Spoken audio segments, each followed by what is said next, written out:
dressing badly has become so cool. Listen, that's gonna be. I know a lot of people's gonna give me help because I'm probably like, what is he wearing? Like, but for the most part, but you're wearing your own stuff. You can't really. But for the most part, like, I feel like people like it's no longer about like personal style and like putting things together. Like, people are just like, this is this name, this is this brand, and this is this, and I'm just wearing it. Right. And it's like it's really wearing you, but for the most part, like, people don't necessarily like take their time to like curate their outfits and things like that anymore. It is just like, I have this, I have this, I have this. This is the name, this is the this, and this is from here. Yeah. And it's like the value is the name of the company, or I bought it here, or it's from this country. And I'm just like, so that's the value. It's not the fact that you love it and it's a beautiful piece and you put it together well. It becomes like, this is from Japan. Yeah. And it's like, Japan got some bullshit too, bro. Like, everywhere does.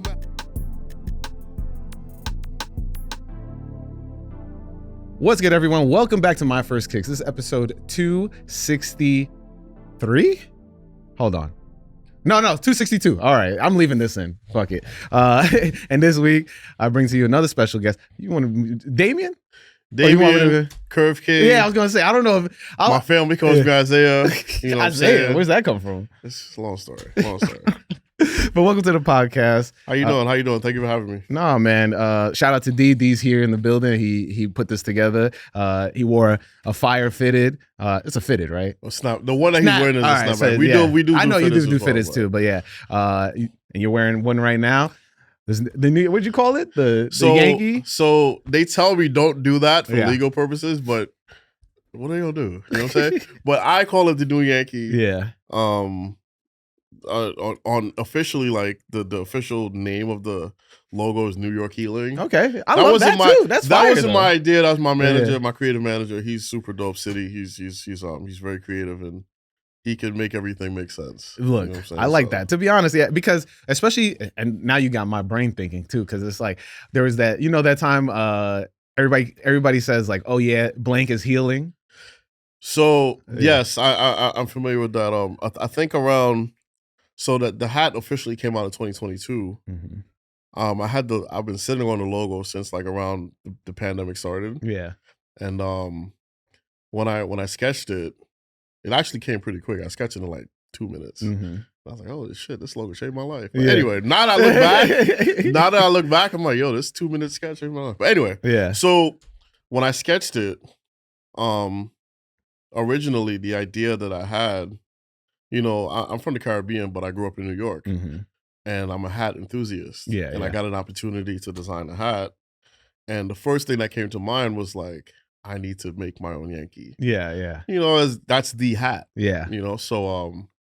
So when the opportunity came, and I told him, I was like, hey, can I please make a Yankee? They was like, we don't have the license to do that. So I was like, damn, okay. So I sketched something up real quick. We sat on the logo for like over a year, like a year and a half probably. And when we finally decided to do something with it, I was calling it the new Yankee, and my manager was like, yo, stop doing that. Take that off your website, which is still there. Because, it is, because I went on there and I was looking, I was like, that's why I said it. Like that. But my manager told me this is like 4 years ago now. Like, he was like, yo, stop putting that on your website. Stop calling it that. You can get, you don't want to invite problems. Right, yeah. I know. I recently, last year or 2 years ago, I had J-Tips on, and we talked about how the Yankees don't mess with him. Oh, yeah. So, which is crazy. Like, which I'm gonna get to that in a second, because I'm a fan of his work as well. So when my manager was like, stop calling it the new Yankee, and I was like, so what am I supposed to call it? Like, I'm like, he's like, just give it a random name, and he was like, I'm just gonna say it's NY Healing. I'm like, you gonna name a logo NY Healing? He was like, yeah. I was like, whatever, bro. I don't like, whatever works. I don't care. And it took on a life of its own. When we first put it out, I was like terrified. I was like, yo, they're gonna roast me on there. I was like, the internet is gonna kill me. It was like, this is gonna be the fake Yankee, the boo-boo. You know how we grew up in New York. Crazy. You know the culture. Yeah. You already know, like, they're gonna be like, what's that? Can I? Yeah, of course. I cursed a bunch of times. So he's gonna be like, "What the fuck is that?" Like, yeah. So I'm like, my hat is gonna be like, what the fuck is that? Like, yeah. Not So the water though. What is that? So I'm like, yo, but I'm like, I might make a little bit of bread before they kill me. So I was like, you know what? Like, it is what it is. That's such a New York thought process too. We put it out. When we put it out, I'm not gonna lie, I was terrified. Yeah. I'm like, yo, bro, like, it's over. And we put it out, and the reception was really well. Yeah. It was like really, really like way better than I expected. I was like, oh shit, y'all like this? Oh shit. I was like, oh, okay, that's dope. Yeah. So the hat did really well, and field grade, you know, there was like, we got one. I was just like, we do. I was like, okay, cool. That changes things. Now the conversation has changed a little bit. But for the most part, the experience since we put it out has been great. But my manager told me he calls it New York healing because there was definitely a transitional phase in New York when the pandemic hit. You know, like the city was kind of like a shell of itself. You know, like, I mean, if you're from here or you were here at that time, you know exactly what I'm talking about. You know, it was 3 years ago, 4 years ago. It was like, man, it feels like eons it felt ago. Like it does. Like it feels like such a different generation. But like my manager definitely brought that to my attention, and I was like, okay, like let's run with that, and it just stuck. It's stuck, and you know, like it what's not broken, don't fix it. So I was like, yo, I'm a simple guy. I was just like, all right, cool, it works. Leave it. Hey man, I love the kiss method. I'm gonna call it what I want to call it personally between me and my friends and people who buy from me personally. But to the public, if that's what we're gonna call it, by all means, do what you got to do. You know, it's cool. Like, so I'm gonna ask you to introduce yourself in a second, but before we jump into that, make sure you hit that subscribe button. Hit that subscribe button. Subscribe, yo. It goes a long way to help the podcast. Yeah, for real. The doors. If you want to leave a review on the Apple Podcasts or Spotify. Make sure you hit that 5 stars. Definitely helps me out. And I got a Patreon. Sign up for the Patreon, $5. I got an episode dropping this week. It probably came out by the time this drops on Friday with AD Sneaks. Talk about a ton of shit. So please make sure you help out the pod. It goes a long way. It goes right back into getting me into the studio. But for people who are not familiar with you, how about you introduce yourself? Hi, so my name is Damian. My creative name is Kurve King. Yeah. It has nothing to do with what people thinks it means, like Kurve King. Like, it was just a joke between me and my friends because they was like, "Yo, you never answer. You never answer your text messages. You never answer your phone." And I was like, "Yo, you always curve my call." I was like, "Yeah, I'm the Kurve King, man. You know me." And it just became, that's what it was about. I thought it was because the curve of your hat. It had nothing to do with my hats, my art, nothing. It was just a joke because I don't answer my phone. Well, I used to be like very antisocial and just not answer my phone. Yeah. I've changed a lot since then, but that's how that started. And people always thought it was like, because of my art, is it like a sexual thing? And I was like, no, and I was about to tell you there's somebody else with like a similar name, but I'm not gonna get any attention because no, trust me. Like, I'll show you off camera, but that's crazy. But no. But my name is Damian. Yeah. But they call me Kurve King. I'm an artist, a painter, a curator for art events, and I design hats. Well, now I can say I design merchandise. Yo, yeah, you have. If you see what I've been doing lately, oh my god, yeah, I kind of the varsity you got over here. I've been feeling that's the sample, but I've been feeling like I have a point to prove. Yeah, in regards to my art, my creativity, and fortunately enough, like as an artist, if you want something to exist, you can create it. Yeah, you know, so like a lot of things that I put out into the world is things that I wish existed. Yeah. You know, in terms of clothes and paintings and whatever the case is. Yeah. You know, so I was like, yo, I need to take advantage of the tools that I have. Exactly. And that's exactly what I do. So that is, I mean, I feel like we've gotten, I mean, look, I've made this, you know? Yeah, like, of course. You know, like, so I totally get where you're coming from. I do feel like when I see other people easily discouraged of like, they're not getting where they want to go with their thing and stuff like that, it's just kind of like, you kind of just really have to put in the work. You can't expect that you're just going to immediately become the next great thing. Like, it does happen here and there, but Like, Yeah, you yeah. know, I always say that, like, I mean, I've heard this a lot. Comparison is the thief of joy. But it's like, as long as you're doing something out of passion and you love it, the reward is going to always be that you're loving the feeling that you're getting from it. So yeah, and I agree with that 100%. Like, as far as I'm concerned, like when I say I'm from the Caribbean, I'm actually from, like, I'm not like a Caribbean, like my family's from the Caribbean, and Yeah. I've lived in, I grew, like I'm actually from Trinidad, Yeah. right? And I come from a very extreme environment where it's funny enough, we're on a sneaker podcast. We're talking about sneakers and fashion and art, whatever. In my lifetime, right? I'm 33 years old. In my lifetime, I have been like, there's been a time in my life where walking to the store, which is like a mile away, Yeah. with no shoes or socks on, that was normal. Yeah. I've done that. Yeah. I'm not even making that up. I've really done that. Now I have so many pairs of sneakers, and I literally just ordered 3 pairs of sneakers this morning, right? And What'd you get?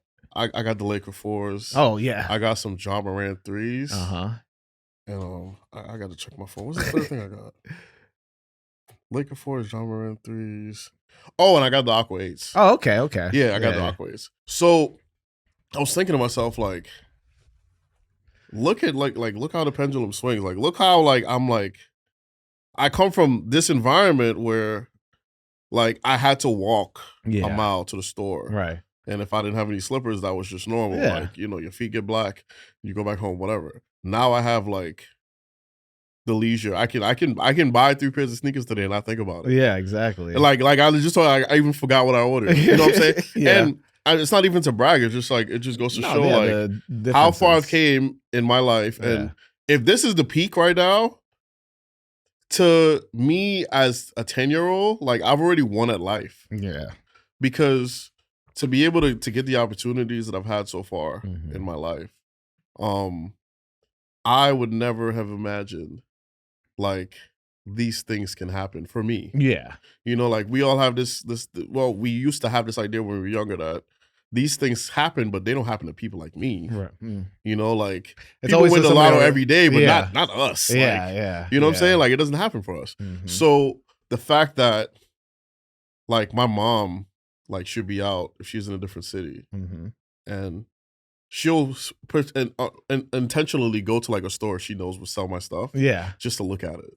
I mean, look, bro. And I'm just like, yeah. When you think about that, it's like, damn, okay. Like, I mean, you know, it's like it's such a like a cool experience, a cool feeling, you know, to make your family proud and to kind of represent them the right way, and you know, like when you think about where we come from, right? I was just gonna say that, you know, like we come from being an immigrant, exactly. We come from nothing, yeah, and to be able to make something out of nothing, it's like. It's really a beautiful thing, and it's to say it is one thing, but to like really experience it, it's like my parents brag about me so much, and it feels good to make my parents proud and my family proud, and even my siblings, like my younger siblings, like, yeah, that's my brother, like, you know. So it's like it's just pretty cool, you know, and it's just like, yo, bro, like I don't take any of it for granted because. Where I'm from, it's not a thing. No, yeah, for sure. You really, you know what I'm saying? So like I said, man. Like I said, if this is it, like if it's just like this is as far as I go, like, all right, well, like I got an opportunity, like, you know, like I got to show my stuff, I got to live out part of my dream, you know, like most of us don't get that, right? Yeah, you know what I'm saying. So before we get even deeper into this conversation, because I know we're getting real deep right now. Oh, yeah. But, yeah, we're getting pretty deep pretty quick. Let me ask you the question that I ask everybody each week, and that question is, what's your first kicks? What's that first pair of sneakers you absolutely needed to have? Okay, so I got 2 answers for that. All right. So my all-time favorite sneaker that I love, I think I probably love to the day I die. The original Jordan 9s. Yeah. It's my favorite shoe of all time. Just to me, it's just like the perfect shoe. Yeah. Love the shoe. I love the look, the style. It's just a great shoe. And then a shoe that I had to have, like I really just had to have, is the year is 2014. I am about 20, 21 years old. Okay. And this is the only time I've ever camped out for sneakers. Okay. And the Yeezy foams are dropping. Yeah. The Yeezy foams and the green snakeskin 11s are dropping on the same day. Right. Yeah. So, I guarded up, enough money to buy both of them. And I waited in line from like 3 a.m. to like 10 to get both of them. Where at? This was one on 34th Street. House of Hoops? Not House. I think they at the time, I believe it was a Jordan store. Oh, Jordan 21. I believe they called it the Jordan store at the time. I think it might be like a year later. 2021. This is 2014. No, 23. I don't know why I said 21. 23. I think it was called like the 20. It was attached to Foot Action. It's a Foot Action, and then they kept changing the store around a little bit. Like I said, I think, don't quote me on this, but I think in 2014 it was the Jordan store, if I remember correctly. And I waited hours, and I think it came out in March or February, if I remember correctly. So probably around this time. Yeah. And it was cold, and I waited in line for those. And like at the time, for me, spending, I think the phones were like $250. Yeah. And the 11s was like $150 plus tax. And at the time, spending $250 plus tax, so I think it came up to like $280 probably. Spending $250 plus tax on some sneakers for me at the time, back to back too. And I bought them both the same day. So I was just like, like I said, I saved my money. I made sure because I was waiting for those. I was just like, I had loved like everything Kanye was doing at the time, and I couldn't get the Kanye. So I'm like, oh, they got foam. So like, that's when they started the next best thing. Yeah, they started pushing out that colorway, that Yeezy colorway, like crazy. They had the Air Max one. Yeah, and then they had the Roshis. They had the Roshis. I wanted the Roshis too. I never got them, but I wanted those too. And I was just like, that colorway was just like, that's fire. You could do no wrong. That year, when they was just putting it out on different sneakers, you could do no wrong. And I remember, like, I was like, I have to get those foams. You gotta make one. You gotta make a hat. That colorway. That's actually a really good idea. There you go. We got to bring it back. That's the collab. I'll take the collab on that. I definitely. I'll take my first kicks patch on the side. I definitely have a meeting with you about that. I mean, with the team about that. But that's actually a pretty good idea because I really love that. I still have the Yeezy foams. That's a fire. Now they're beat. No, I still have them. I'm just like, I can't get rid of these. The glow in the dark is probably not even glowing in the dark. So I definitely had those, and I'm like, and I was like, yo, like, these are it. Like, I wore them shits down. Yeah. Like, I was going to every so it was an easy release. Every time at the time when they were like, so popular, I would wear them shits every opportunity I got. Like the Snakeskin 11s are one of my favorite sneakers as well. But like the Yeezy, like, it was just the talk of the town for like a good few months, maybe a year. So if you had those, it was like, oh shit! Oh yeah, like, you're doing. Yeah. Like, oh shit, he got those. So nothing crazy happened on that line because usually that store always had something crazy happen. I remember like when people started getting let in, there would just be people trying to skip the line. Yeah. Based off my memory, there were people trying to skip the line. Which okay, that's expected. And then I think like a couple people came out and like. If they were trying to sell on the line. Yeah, of course. Because, like some people were definitely not getting it. Yeah. And, like some people would kind of just take the opportunity to be like, oh, run that. Like, but I didn't see it escalate. So I don't know if it actually, listen, I got what I had to get and I did. Just get it. Yeah. You just I'm not hanging around. Especially because you walked out with 2 pairs of sneakers. Exactly. So I walked out with 2 pairs. I had one friend with me. Yeah. He got his 2 pairs of sneakers as well. And we just got what we had to get. We just dipped. I just saw like the commotion, people trying to skip. I was like, I don't want to be around for this. I got what I got to get. Let me just get up out of here. Yeah. And like, so as far as I'm concerned, like the release was fine. Yeah. Now, if anything happened after I left, like, like that it just happened. Like, hopefully they're okay today. You know what I'm saying? Yeah. Did you amass like a big collection early on, or like did you have like? Because I want to know, like, when you brought it up to your mom, like your mom sees that you've got more than 2 pairs or 1 pair of sneaker, if she was like, what's going on over here?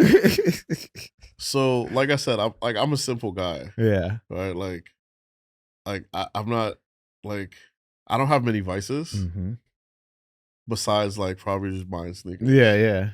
And I've even pulled back from that a lot, right? But I buy sneakers that I really want.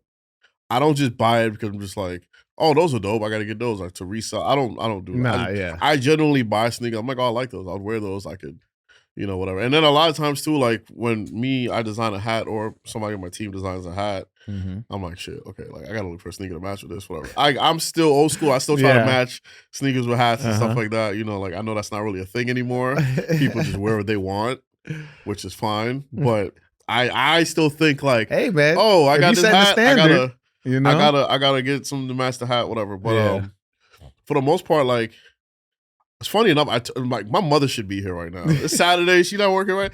My mother should be here because I've turned my mom into a sneakerhead. Oh yeah? Yeah, like I see, like I got these on right now. Right. My mom, like, I would give her credit. She embraces new ideas. Right. So like when she sees something that's new and it looks different, right. Anything that's like she embraces, like, oh, those are interesting. Like I like those. Unless it's like something Kanye made. Right. Kanye it upsets her. But I mean, fair. Yeah, because I remember I was like, Ma, like I remember Kanye had the basketball sneaker. Right, yeah. I love those are one of my favorite sneakers too. The Quantums. I feel like they didn't get to just do. Like everyone was gravitating Shout out to like Sheck West. Everyone was gravitating towards everything else. He's the one that designed the shoe. But like, the Quantum, those are like, it's a great shoe. Yeah. Great quality, snug fit, super cool to look at. Like, I have like 3 or 4 pairs of those. Yeah. And I tried to get my mom like just into Yeezys in general when they were cool. And she was just like, no, it's Kanye, no. Kanye, no Kanye. Oh, she's been anti-Kanye for a hot minute. Just like, I'm not supporting that crazy guy. And I'm just like, I was like, all right, whatever. You know what I'm saying? Like, you don't want to like, when she had a job, she was on her feet all day. Yeah. So I was like, let me get you the foam runners. Right. She's like, those are Kanye? No. I was like, no Yeezy runners for her. All right, okay, cool, whatever. But I've turned my mom into a sneakerhead. Like, so a lot of times, like when I'm buying sneakers, like I'd buy her a pair, like something random. Yeah. Or like if she sees something that I have, oh, I like those. I'm like, okay, I'll get you a pair. Yeah. And like, so my mom's collection is actually growing to the point where it's like a few months ago, probably we're in March right now, so probably like October, she ordered the casing like to stock shoes. Oh wow. She ordered one of she has it in her room. And I was like, first of all, we're not there yet. Yeah. Like, chill. You can still put your sneakers under your bed. Yeah. We're not there yet. But she got like some dope stuff, and she just like, nah, I need one of those. Those like the sneaker walls. Like she called the sneaker wall. The sneaker walls, I need one of those. I'm just like, yo, we're not there yet, bro. Chill, bro. Like, look, that's awesome though. I love that. But it's cool. But was it always like that though? Was like, I want to know, like in the beginning, like when my mom, no, she wasn't always a sneakerhead. Like my mom was just like, a shoe was a shoe. Yeah. Like she didn't care about like design and like, I need a black shoe, I need a white shoe. I need a boot for whatever. Like, that's how my mom was. Right, yeah. Now that, like, I'm like a lot more mature and like I can kind of afford to buy her a pair of sneakers, whatever. Like, she's open-minded because she used to assume everything that looks cool is out of our budget. Oh yeah. So like now that we're older. Yeah. And like I'm like, yo, you want these? So I was like, I got you. She'll be like, okay, cool. I like those. Man. I like those. Yeah. Like, I remember the first pair that I really got her into sneakers a couple years ago was the silver, like the metallic looking Adidas. You know that I forgot it's like some design. I forgot the name of the designer, but it's a metallic pair of Adidas and it has like the flap on it. Oh, what I'm talking about. You probably just can't think of the name. But I got her those. Wales Bonners. Yes. So I got her a pair of those, and she was like in love with it. And then she was just like, she just started finding sneakers like, can you give me these? Can you give me these? Did you tell her about Wells Bonners? She don't care about. You got to tell her. She just likes. That's something she was like though. She just likes cool shoes. Yeah. So like, and she's like me, like when it comes to like clothing and sneakers and art, whatever, like. The story, for me, in art, the story is great. Like, I love to know like what this is about. But in terms of like fashion and like sneakers and things like that, like to me, it just has to be dope. Yeah, like I don't go with the crowd. Like I just like. Now, granted, I do have some hype beast shit. Everybody does. But for the most part, like I buy things that I genuinely like. Yeah, like I don't just like. I don't just like, oh yeah, those are hot, those are coming out, I gotta get those, or nobody's gonna buy them, I'm not gonna buy them. Because I remember last year, believe it or not, one of my most anticipated sneakers that I was really looking forward to was those blue 11s, like they have like the off-white laces and shit. Oh, the rare airs. The rare 11s. Yeah. People like shitted I on like those. Yeah. And people I don't even shitted like on 11s. those. Yeah. When I first saw like the like the sample pictures or whatever, like they released like way in right. In yeah. advance. They showed the whole. I was like, yeah. Yo, those are beautiful. Yeah. And I was anticipating them up until they dropped. And when I bought them, my boy was like, "Why'd you buy those?" I'm like, "Cause they're dope. I like them." He's like, "Nobody bought them." I was like, "Who cares? I like them." Like, I'm like, "What do you want me to say?" Like, I think it's a beautiful shoe. Yeah. I don't know. I don't know when it turned around where people were like, "A hot shoe is if it's sold out." That's kind of why I just said like, I pulled back a lot in sneakers because it's no longer about loving sneakers and like just like wanting to look cool or whatever the case is.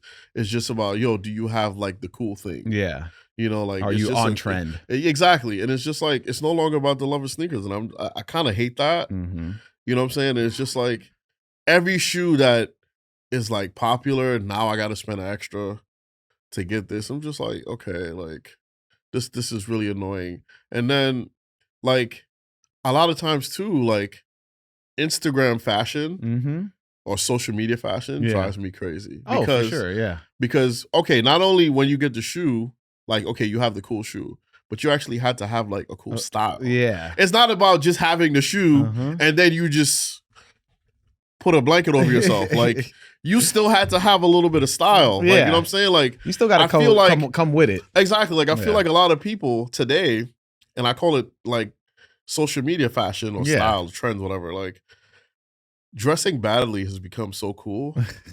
Listen, that's gonna be. I know a lot of people's gonna give me help because I'm probably like, what is he wearing? Like, but for the most part, but you're wearing your own stuff. You can't really. But for the most part, like, I feel like people like it's no longer about like personal style and like putting things together. Like, people are just like, this is this name, this is this brand, and this is this, and I'm just wearing it. Right. And it's like it's really wearing you. But for the most part, like, people don't necessarily like take their time to like curate their outfits and things like that anymore. It is just like, I have this, I have this, I have this. This is the name, this is the this, and this is from here. Yeah. And it's like the value is the name of the company, or I bought it here, or it's from this country. And I'm just like, so that's the value. It's not the fact that you love it and it's a beautiful piece and you put it together well. It becomes like, this is from Japan. Yeah.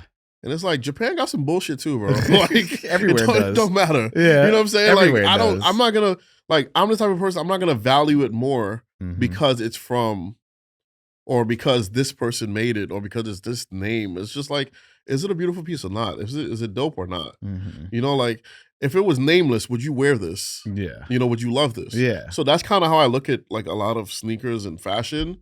And I've kind of fallen out of love with it because that's what the culture is now. It's all about the name and the place and the person. Yeah. But I mean, I think that's just like I don't know. Because like, I don't know what pulled you in the most. Was it the community and the conversations around it, or was it the actual items that pulled you in? For me, it would definitely be the items. Like, like I'm a very basic person. Like, I'm very like, believe it or not, like I'm very like, is this cool or not? Does this look good or not? Yeah. Like, when I see people wearing something, I'm just like, this doesn't really, like, it's not really well put together. Like, but it's from this company. I'm just like, listen, I know what I'm seeing. My eyes aren't playing tricks on me. It doesn't look, it's not appealing. Yeah. And it's like, but do you blame the person wearing it, or do you blame the brand itself? For its I would definitely blame the person. Yeah. Because I think a lot of times brands, they have intention with their designs. You know what I'm saying? And some people, they just get caught up in the brand and not necessarily the intention of how it's meant to be worn, or, the type of, fit it's supposed to have and things like that. Like, they don't care about that. They're just like, yo, this is this brand. Yeah. And that's just what it's about. I kind of hate that. Yeah. I hate that. I mean, I always take it back to, remember, I don't know if you remember, there was like a YouTube series and they used to be like, how much does your fit cost? And Trash. I know. And anyway, listen, no, I'm not talking trash about that person in particular. Do what you can to, to amass your following, but I don't like stuff like that. Yeah. I'm sorry. It's I just mean, like, I always hated it. And I do think that like the rise of that became like that's how people started to be like, that's what I need to do. So I'm 33, right? Yeah. I have a cousin. My cousin is 25. Mm-hmm. And I told him, he doesn't understand because he's kind of a little bit younger than me. Like, there was a shift in like fashion, like the way people dress around like 2017, 18, where everyone's on social media just scrolling, right? This is just a theory. This is just my personal theory. This is what I believe. This is something that I observed. Yeah. People are scrolling social media, right? And, like, no one really cares what they're looking at. They're just scrolling. If they see something interesting, they'll stop. Mm-hmm. So, to get people to stop, people just started like dressing like bullshit. Not necessarily just dressing bullshit, but people started to kind of be more flamboyant. Yeah. To get your attention. Yeah. And that became. This is my theory. So do not judge. I don't have to. You don't have to think I'm right. This is just what I believe. People started to like be like super like flamboyant and like putting like all of these crazy pieces together that, traditionally is just like, why would you wear like a tank top with like a blazer or something, like something like that. Yeah. So like people would do things like that and they would wear like socks with like heels and like trends, like things like that started happening. That happened. Like, I remember that a lot on TikTok during the pandemic. It went crazy. Things like that started happening. And I was just like, it started happening so much that someone my age or someone older than me might be able to see the switch. Mm-hmm. But to my younger brother and my younger cousin and my little sister, that's all they've seen. Yeah. So to them, that's like, this is how you dress. Like, this is the norm. And that's when everything just switched. And someone like me trying to like, I'm actually, it's crazy. I'm not really coordinating too well today, but I know they're gonna roast you in the comments. It's cool. Check my page, man. It's cool. He said, check my page. I get fits off. Listen, people, anybody that knows me knows, but for the most part, like, it's like it's become so normal, like dressing, like putting together like a ridiculous outfit. Yeah. That is just like actually being intentional behind what you wear now. It's like, fuck is wrong with him? Like, he's wearing green with a green pants and like his hat matches his shoe. Like, fuck is wrong with this guy? Like, fuck is wrong with him? Like, you know what I'm saying? Like, it's crazy. Yeah. So it's just like, and it's just like, yo, bro. It's like, so funny because I've seen a lot. So there's been a lot of conversation, talk about like how sneakerheads can't dress and how certain people can't dress. And I to me, in my opinion, right, and obviously my group chat roasts me all the time. They tell me I can't dress on the show. And I'm like, all right, whatever, bro. But at the same time, at the end of the day, I know who I'm dressing for. I'm dressing for me. If I know I feel good, then I feel good, right? And I don't think that like I think that like if you're dressing for fashion and you're trying to be fashionable, then there is a standard to that. But like at the same time, it's like, getting fits off is part of the culture and part of this. And when you're getting some off and you like, yo, I look crazy, I look fucking fire. But then there's that other side of it where it's like some people are just like, you know what's gonna get people commenting and going crazy? I gotta get people talking. So exactly. I'm gonna put on this hoodie and then I'm gonna put on like a baseball jersey over it and call myself and then I'm gonna roll my sleeves up and put like a wristband on. Like, it's like, yo, bro, like, why? Why? But I know why, but at the same time, it's just like, I just can't wait. I cannot wait for like 5 years from now when this wave is just over. And people are just like, I see like at the beginning of this year, 2026, they was like, yo, we're bringing back 2016. Right, yeah. I was like, yo, I was like, yo, people about to start dressing like they got some sense again. I was like, thank you, God. Because I cannot take this all over the place style that has just taken over the internet. If you look at what the kids are wearing now, it's a lot of just black. A lot of black. So it's funny enough that you say that, right? Yeah. So like with my hats, like if you notice, like it's like a big color palette. Nah, yeah, right? You got a huge color palette. So like I'm looking at this. I'm very intentional as an artist. As an artist, right? Yeah. You can have it if you like it. I am. I was gonna be like, how much? It's a gift. Nah, it's a gift for you. You can have it, bro.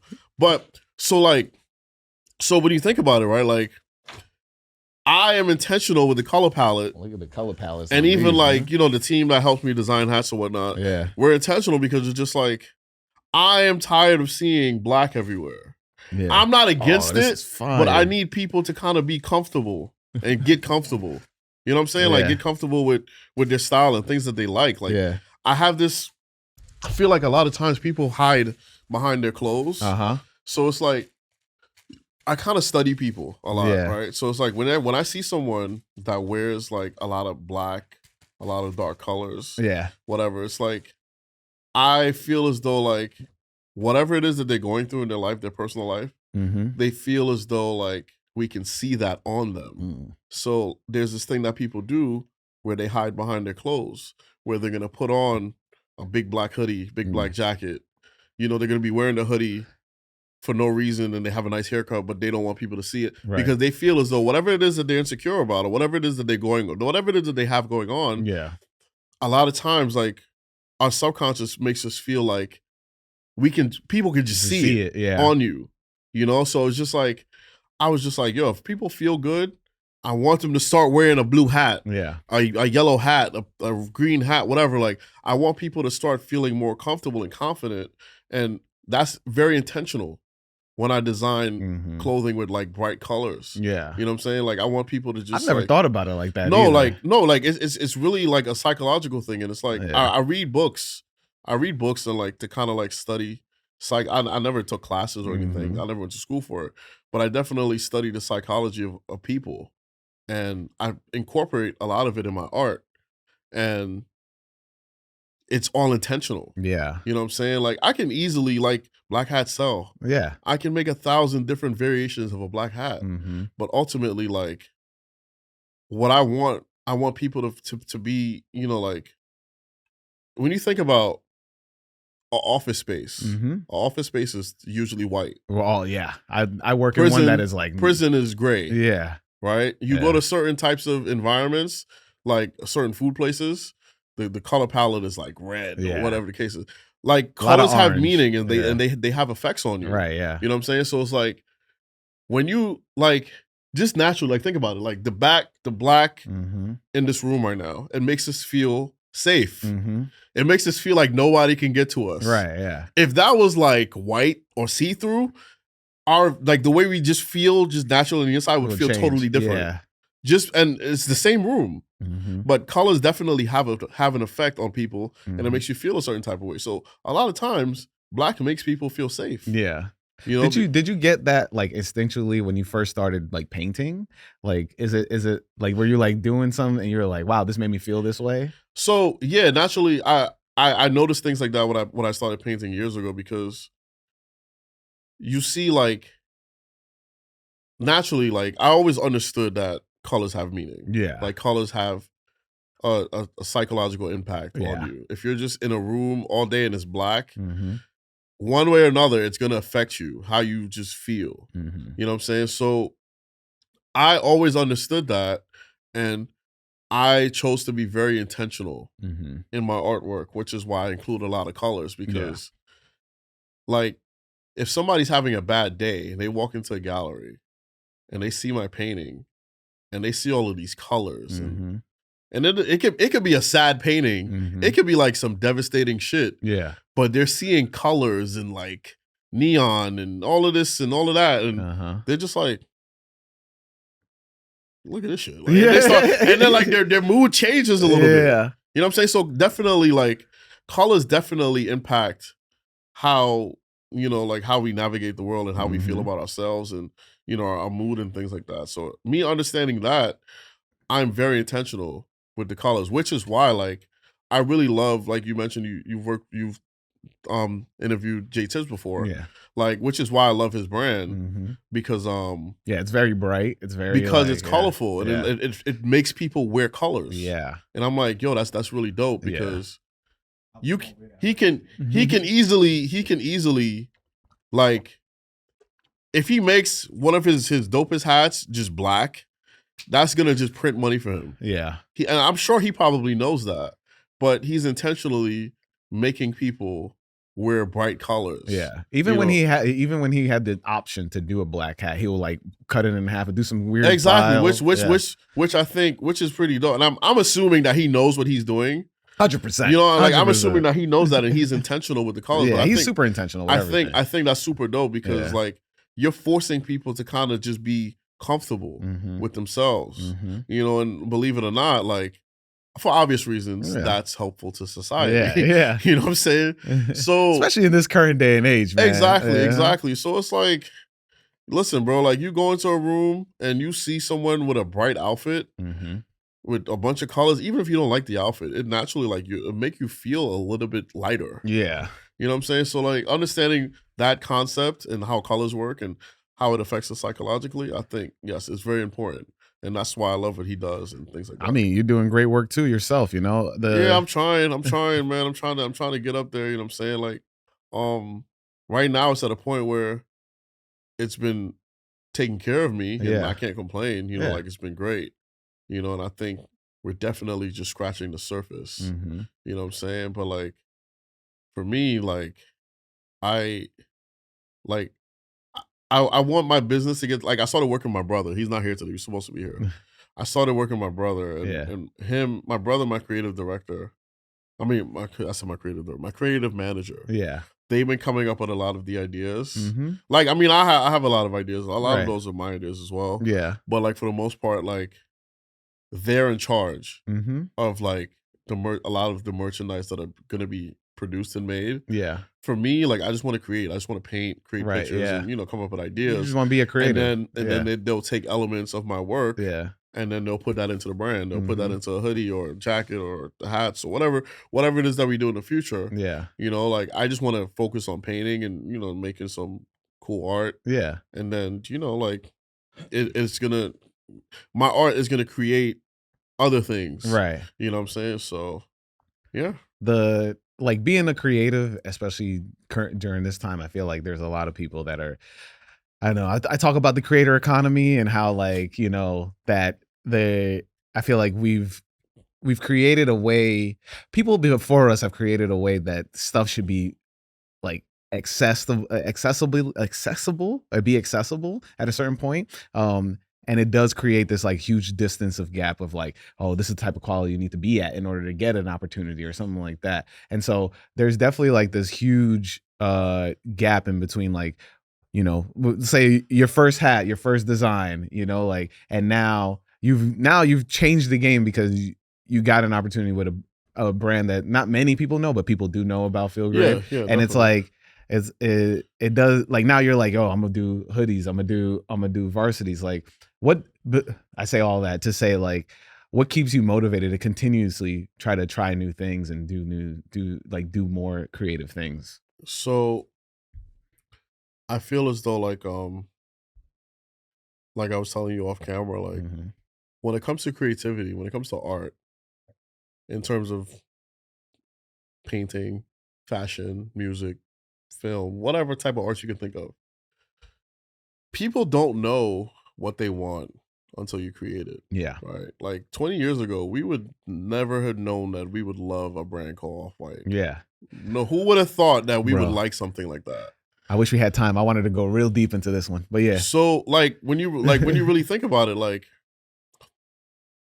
no one knows what people are going to gravitate to until we actually introduce them to it.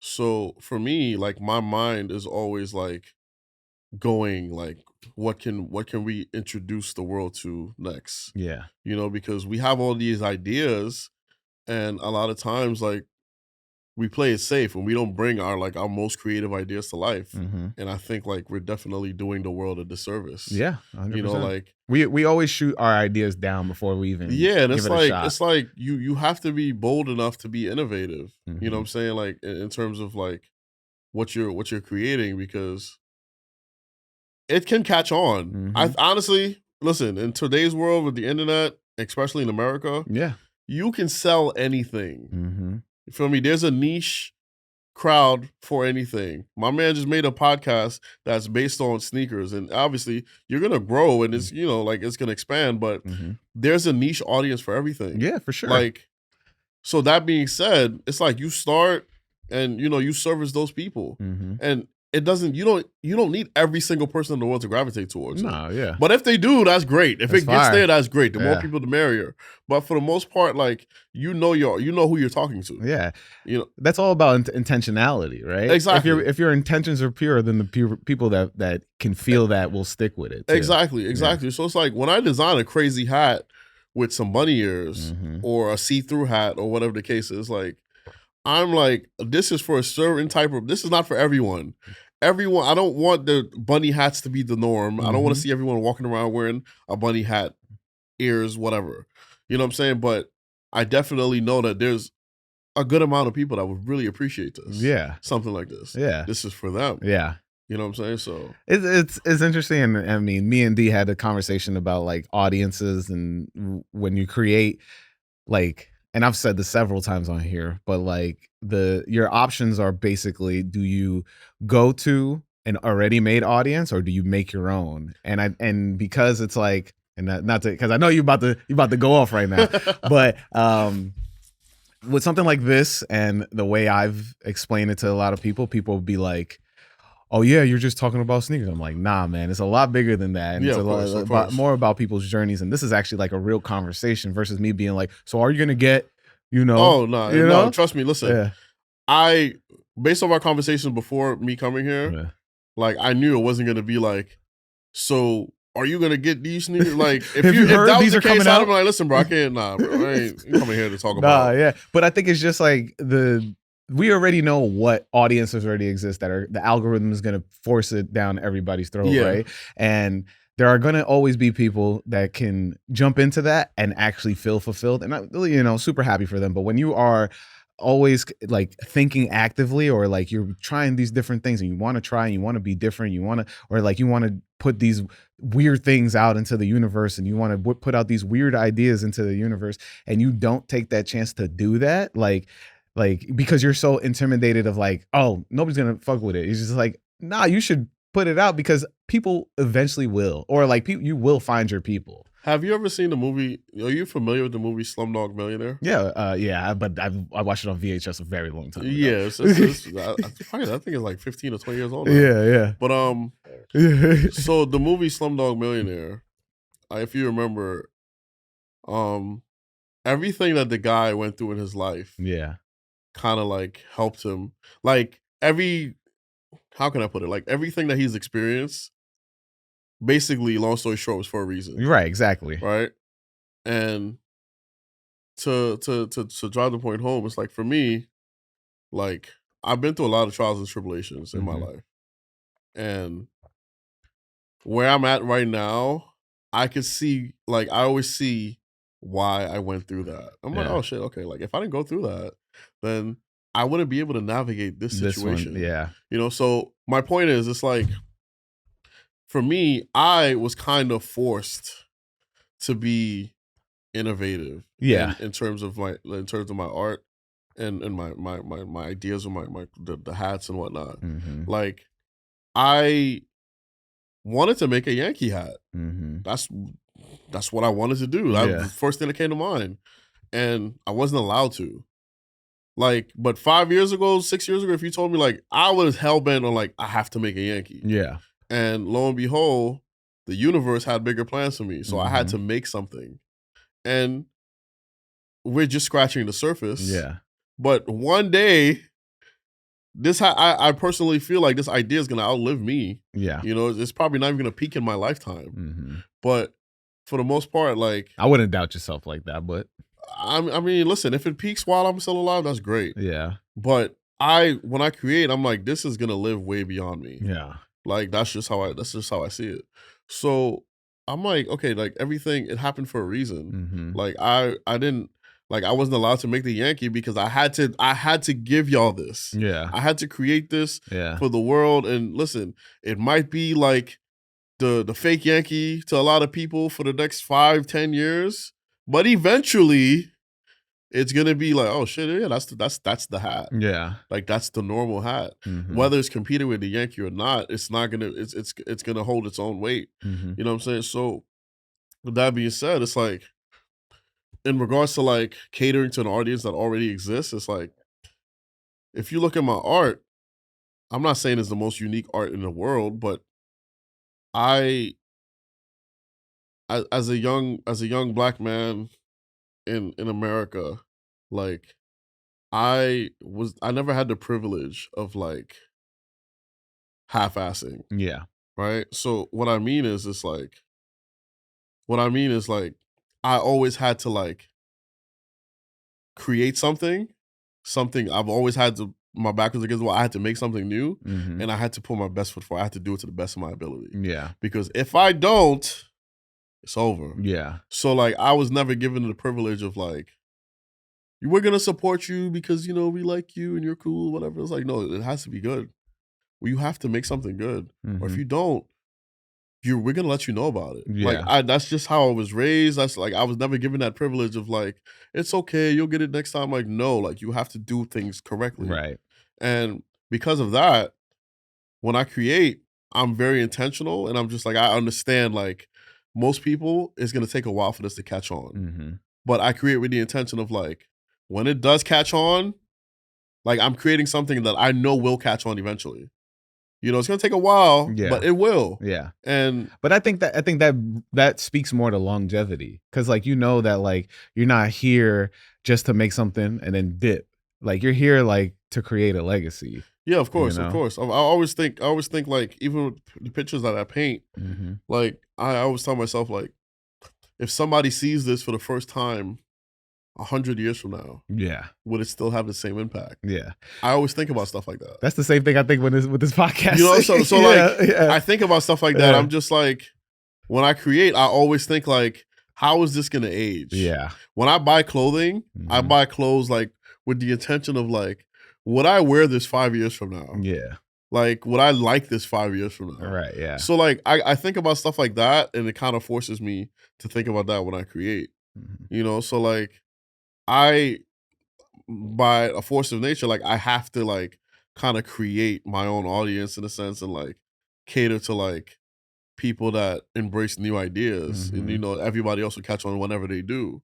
You know what I'm saying? But like if I try to cater to audiences that already exist, that already love something else, yeah, for me, I'm gonna fail. Right, exactly. Because I have too many ideas, too many new things that mm-hmm. I need to bring into the world. Yeah, for me to try to force and confine myself and to create something that like, oh yeah, this is what they like, so I need to make something that they like. Yeah. No, like I need to show you something that you don't know that you like. Yeah. But I'm gonna create it, and then when you see it eventually, when it gets in front of you, oh shit, this is dope. I like this. I love this painting. I love this art. I love the whatever the case is. Mm-hmm. You know what I'm saying? So yeah, that's that. Yeah, I do think that like more people need to think that way, because we've definitely have gotten into this like a funnel of like everybody kind of like is a more of like, this is gonna be a bad word to say, but like a slave to the algorithm, and like of course, like people are constantly, and oh my god, there's this big trend of like, oh, you have time to scroll on TikTok, why don't you just make a video? Like, bro,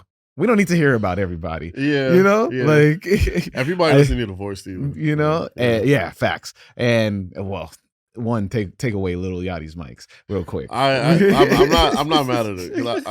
I'm not a fan. I'm not a fan. Yeah, I think Lil Yachty's he's probably a pretty cool person in real life. Maybe I don't know. I don't know him. I don't really keep up. I've met him. He's all right. I don't keep up. Yeah, but I don't really care for the music or the fashion. That's just my personal take. I'm not a hater. Yeah. You know, if he sees this, he'd be like, look at this nigga bum ass ass. Like, bro, I don't have anything against you. It's just I don't really care for it. It's just not for me. Yeah. You know? I mean, sorry for singling out Lil Boat, but yeah, see, now I'm about to get jammed up because you brought him up. I wasn't even thinking about Lil Yachty. It's only because, and I wish we could talk about this, but just to really jump on this, but you mentioned Off-White and Costco and Virgil. Virgil's one of my biggest inspirations. I saw that yesterday. And oh my God, I've been getting into conversations and fights about people not understanding the difference between licensing and how something gets into Costco, and also that Virgil would have never wanted this. And I've had several conversations about this on Twitter, and people are not understanding that like what they're doing is diluting it and making it not as precious as it used to be. Of course. You know, and I don't think that's fair, especially with somebody who's passed away, to kind of just tell you, no, I'm not okay with this. Now we have to go to older interviews to prove that this is things that he said, right? He's always wanted Off-White to be a luxury item, and that's why he sold it to 60% to LVMH. But like what I've always loved about Virgil and why he's always going to be inspiration for me is that he always pushed boundaries, right? Yes. He didn't cater to a specific audience. He made his audience. Yeah, and he transcended. He's an inspiration to me. And granted, like I'm a person like, honestly, if I'm gonna be 100% transparent, I've never owned anything Off-White, but I love the brand. Yeah. And I love what Virgil stands for because I got a couple things. Because he's the one that kind of, he didn't tell me this personally, but he's the person that kind of brought it to my attention that people don't know what they like, or what they love, or what they will love until you create it. Yeah, exactly. So like he didn't tell me that, but I got that mentality just listening to him and seeing the ideas that he brings to life, that he brought to life, and I'm just like, oh, like if he didn't make this, we would have never known that we wanted a Jordan 1 that with all of this and all of that going on. Like we would have never known we wanted sneakers that looked aged and things like that. You know what I'm saying? Like, so I'm just like, and even just to call out one of the innovations that I learned about. So you know how the Dunks have like the extra lacing on top? Yeah. You know, it's crazy that those shoes are actually made so that you can go down to a women's size. So the lacing, I didn't know that. Yeah, it's crazy. So if you bought it and you cinched up all the lacing, it'd go down a women's size. That's crazy. And it's funny enough, like a half size. A lot of times like we look at that stuff and we just think it's all aesthetics. Yeah. Sometimes it's usually like good reason. Yeah. Like you ever see like a pair of pants and you're like, what the fuck is this for? Like this you've been wearing these pants your whole life. And then you'd be like, what is this for? Yeah. And then you look it up, you're like, oh yeah, that's actually for like whatever reason. A hammer loop? And it's like, oh shit, that's pants? what that's for? I thought it was just to like in case you're trying to get away from the cops, you hop over the gate, you get stuck so the cop can catch you. Yeah. Like, I'm like, yo, like, who would have ever thought, like, all of these things actually had function. a function and purpose? You know what I'm saying? So, which is crazy. Real quick, I gotta mention this because I saw the clip on Instagram. Yeah. You guys were talking. I didn't see the I didn't see the full episode. I gotta watch it. But in the clip, you guys are talking about the Collie Block, the Coliseum in Jamaica, Queens. They call it the Collie Block? That's what it's. I'm from. I grew up. I grew up in Queens. I grew up in Queens from like. Yeah, but I never I grew up in Jamaica, Queens. I'm from Southside. I'm not from this. So I grew up in Southside. So the Collie Block. So because I hear a lot of people even on the internet, people talk about the Collie Block, right? Yeah. And everyone talks about the Coliseum and you know how you go there to do whatever and get whatever. Yeah. But nobody ever talks about the first time you go to the Collie Block, you turn the corner and you hear $40 in the back, $40 in the back, $40 in the back, buy one, get one free. That's a thing. Yeah. So every time like there's like this store, like as you turn to the Collie Block, there's this guy, he used to sell bootleg Air Force Ones. Wow. He had the black pair and he had the white pair. Uh-huh. Now granted, if you was anybody, you didn't dare want to be caught going in there for obvious reasons. Right. But the moment you turn onto the block, you would hear the speaker. He had it on like repeat on like a speaker, and it just plays out loud into the block. And it'd be like, $40 in the back, $40 in the back, buy one, get one, $40 in the back, whatever. I'm just like, why does everyone always talk about the Collie Block and no one ever mentions that? Well, I'm like, yo, that's a thing. Yeah, I'm gonna make this a That's clip to make thing. sure we gonna talk about it. Like, if you're from Queens, and you hear somebody like, "Go $40 in the back," and you familiar with that, it'll probably make you laugh because you're like, "Oh shit, what the fuck?" Like, I know what that is. So like, why is nobody like? I always thought like I've seen a few people on the internet talk about the Collie Block, but they never mention no one mentions that. Yeah. And I'm like, yo, bro, like you don't gotta say like you was in there buying. Like you could just be like, yo, yeah, this existed. That's a part of the culture there. Yeah. You didn't have to buy it, but that is a part of the culture. Right next to the guy with the hot ass beef patties, there's a guy 2 stores down with the speaker that says $40 in the back. Come buy your Air Force Ones for $40 in the back. But we're towards you know what I'm talking about. That's what I'm saying. I'm like, look, you get different prices for Air Force Ones. Yeah. Just by walking up and down the block. That's what. That's true. D said you can get different prices for Air Force Ones while you're going down the block. Every store is trying to upsell or downsell the other store, whatever. Yeah. And then you got your man. Like, if you're really not about it, you just go buy the fake pair for $40. It's crazy. I never did it. But I'm familiar with that being a thing. All right, look, we about to get up out of here, so I got one last question before we get up out of here. There's a little visualization I want you to think about when you're about to cop those Yeezy foams. Now, your older you behind your younger self, right? What would you tell your younger self as he opens that box? I would definitely say, like, one, as a sneaker lover, like, for me, I think that was like the peak of like people that actually love sneakers. Not the peak, but like that was like the last stretch. Yeah. Of people that love sneakers actually getting the sneakers that they love. After that, it became just hype beasts and you know, like just getting the shoe just to have it. And I would say cherish it and definitely like preserve it as much as you can because I love those shoes. Yeah. And I wish I could. I mean, I can still wear them, but they're so beat. Yeah. It's like I'm not gonna wear it out to do anything. You know what I'm saying? But like I would definitely kind of like go back in time and tell myself preserve. Because when I buy sneakers, and I've always been like this, I wear them. Yeah, of course. And they're meant to be worn. But now I have so many sneakers that you do the rotation. They don't get destroyed because I have so many sneakers. You know what I'm saying? But like back then, I would have like 1 or 2 like really cool pairs and I would wear them shits to death. Now I got so many pairs, it's like even if I'm wearing a cool pair every day, I'm not gonna wear this again for like another like couple months, maybe till next year. Like who knows?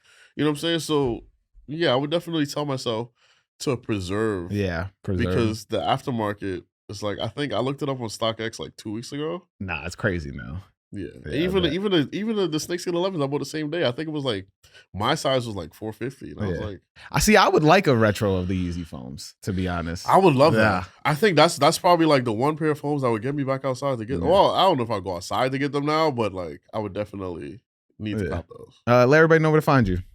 My Instagram is Kurve King. At Kurve King, Kurve with a K. My website, if you guys want to check out my merchandise, my hats, my artwork, anything that's, you know, coming out in the future, just go to curvestudio.com, Kurve Studio with a K. Check out my work. You know, I hope you guys like it. Hope you guys support. Yeah, please. Thank you guys for having me. This has been great. I wish we had more time. I know. Yeah, sorry. You definitely will be back because we had a great conversation. I appreciate that. Thank you, man. You know where to find me. Who is Haas on all social medias? Follow the podcast, My First Kicks Pod. D's going out on tour. Make sure you check out Oxymorons in a town near you. And also in Vans Warped Tour.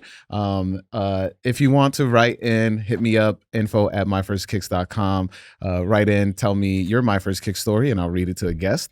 And I'll also matter of fact, I'll probably read it at the end of an episode, but I'm going to kick it to myself to do the Patreon shout out. So peace. Peace. I hope you enjoyed this week's episode with Damian, aka Kurve King. We got to talk a lot about creativity. What goes into that. He really went off on fashion, and it was a really good episode where I feel like I got a chance to spotlight somebody who I think is going to, you know, do a lot, especially with the voice that he's been given, with the opportunity that he's been given, and a lot of the trials and tribulations that he went through in order to get to where he is now. We definitely got to talk about being a child of an immigrant, or in his case, being an immigrant and a child. So this is very interesting conversation. And if you made it to this point, I appreciate you for tapping in this week. You know, this has been a hell of a journey. I mean, when I looked down, I was like, I'm up to like 262 episodes.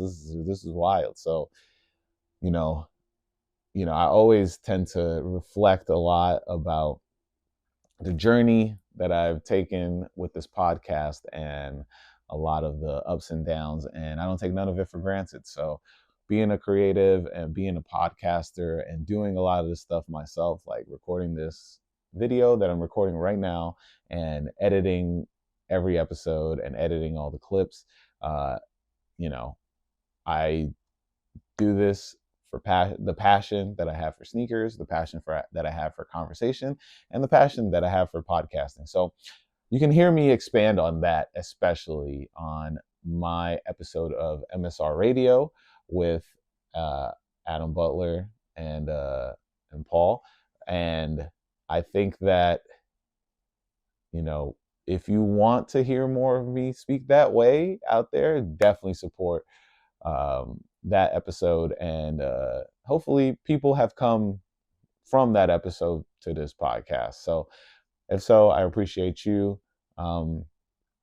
This has been a wild and crazy journey. So, and it's just starting. So you're going to see more of that. And I hope you stay here and tune in and continue to check in with your boy. If you have a My First Kick story, if you're inspired to write in or leave a video or a voice message, I would love to incorporate it into the episode, into any future episodes of this podcast, or even the Patreon, which I will be plugging here shortly, because I'm trying to make this a lot more interactive. I'm trying to make this, you know, bigger. Like, the community is part of this. Sneakers, like, I appreciate everyone just tuning in and listening, but I want more people to actually be part of this. Like, this is nothing without y'all, and that goes beyond the Patreon, right? This goes to anybody that subscribes to this podcast, listens to this podcast, looks forward to this podcast every Friday. So appreciate you. I want you to be part of this. Please write in. Please make a video. Please make a voice memo. Of course, Patreon. If you want to sign up for the Patreon, it goes a very long way. $5. It goes right back into the podcast. So let's do the Patreon shout outs. And you too can be shouted out at the end of an episode by signing up for the Patreon. Patreon.com/myfirstkicks. Only a $5 tier. You get a newsletter. Hopefully work my way up to monthly episodes. But right now, it's being unlocked per the amount of members that sign up. So right now we're at 10 members. And so I will be releasing, or have released, depending on how I feel tomorrow, an episode with AD Sneaks where we talk about his book, the opportunity to get a book, and a lot. We talk about a lot of stuff that I don't think he has ever expanded on outside of other episodes. So please sure to tap into that. And it's only on the Patreon and will only live on the Patreon. So let's do the shout outs, Patreon shout outs. Let's start off with Plox, Jesse G. That's my boy. Adam Butler. Definitely check out MSR Radio. We got Jordan Kaiser, the shooter. We got Samia. Shout out Samia. We have Derek Hawkins, Derek Lipkin, Fresh Poetic. We got Sean, newest and most recent patron. We got Ross Adams and Adam Newstetter. So shout out to everybody. Shout out to all of y'all who's tapped into this episode. And if you want to check, I was about to cut myself off. But if you notice, I was wearing the Climacool laced. I almost forgot the name. Climacool laced, and these are awesome. They're super comfortable. When I was in Portland at the Adidas compound or campus, I don't know why I called it a compound. The Adidas campus, I was trying to get a version of these, the last year's version, which apparently came out in like, small release, like a limited release. And I was trying to get a pair with, I think the three stripes were blue, but Adidas actually sent me these, and it's crazy to even say that. But Adidas sent these over, and I wore them in this week's episode.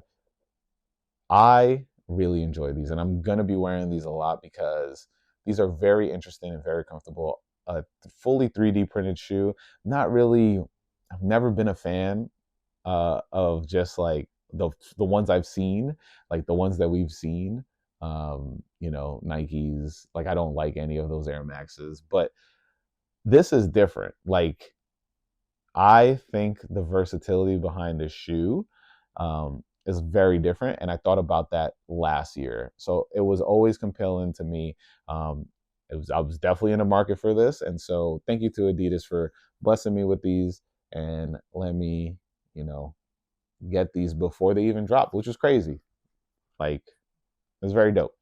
And of course, if you want to check out more of this podcast, check out these 2 episodes here or subscribe to the podcast by hitting that button if you're on YouTube.